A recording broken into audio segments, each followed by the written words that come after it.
Welcome to the Buddhist Boot Camp podcast. Our intention is to awaken, enlighten, enrich, and inspire a simple and uncomplicated life. Discover the benefits of mindful living with your host, Timber Hawkeye.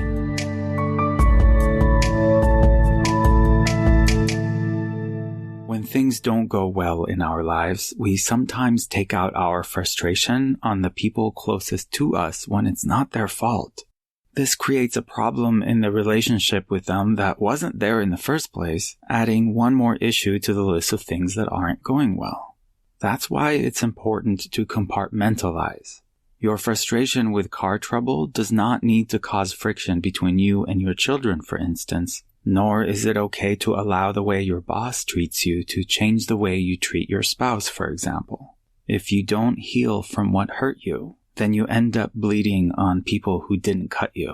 It's not fair to them, and it's not fair to you.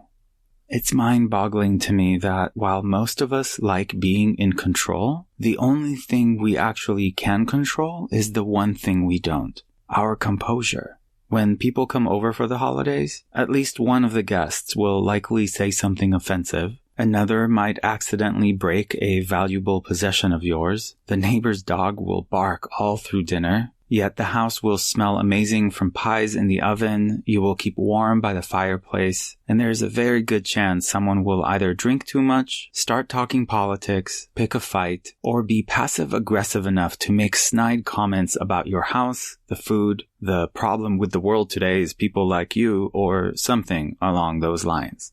That scenario is just a snapshot of life and all the people in it.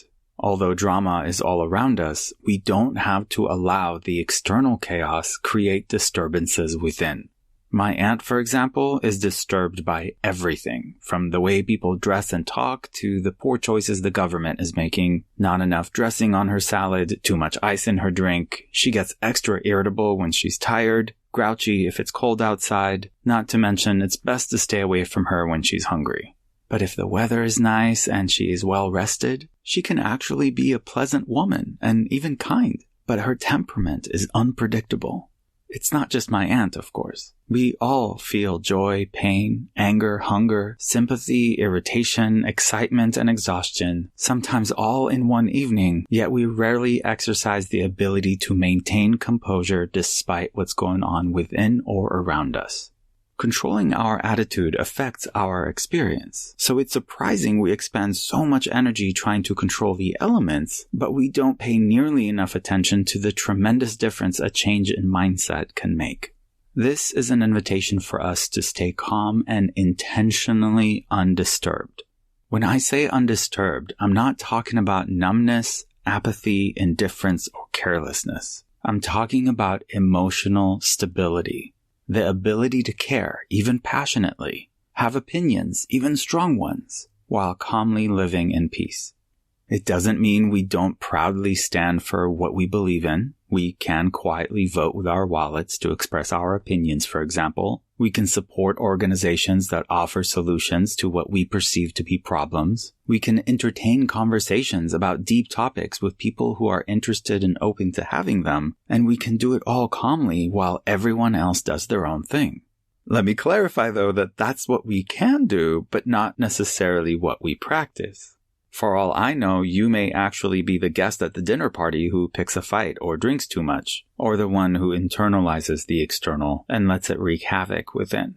The question is, how do we compose ourselves when uncomfortable situations or disagreements arise, and why do we let our mood affect our manners? Just imagine my aunt maintaining composure, being kind to herself and everyone around her, whether she is hungry, tired, hot, or cold. Not only would her own life improve, but the lives of everyone around her. Composure is not a thought or a feeling. It's a practiced state of psychological stability. Composure is when we remain undisturbed by experiences or emotions, discomfort, or anything that may cause others to react irrationally. The ability to remain calm and centered is not only fertile soil for wisdom and true freedom, both psychological and emotional, it is also the root of compassion.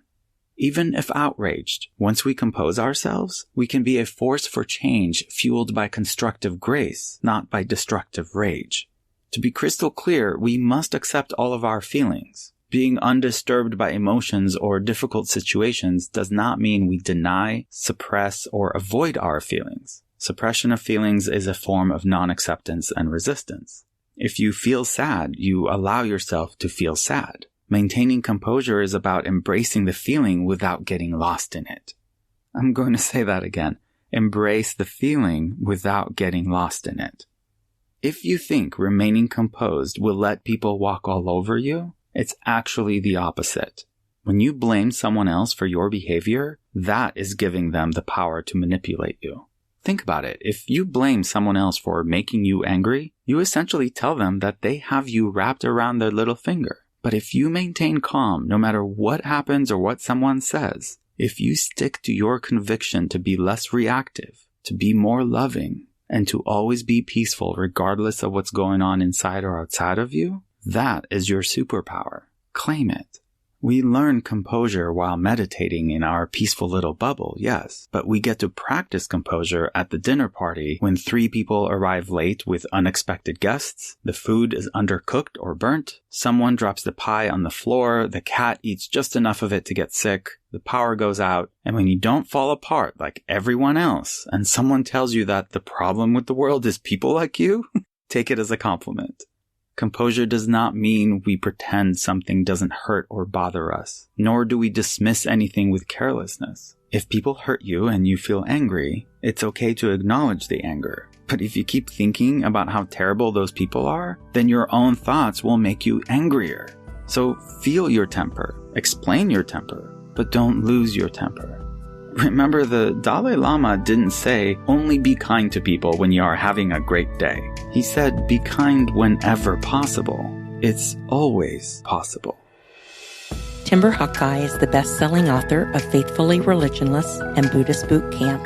For additional information, please visit BuddhistBootCamp.com, where you can order autographed books to support the Prison Library Project, watch Timber's inspiring TED Talk, and join our monthly mailing list.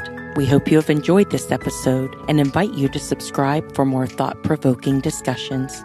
Thank you for being a soldier of peace in the army of love.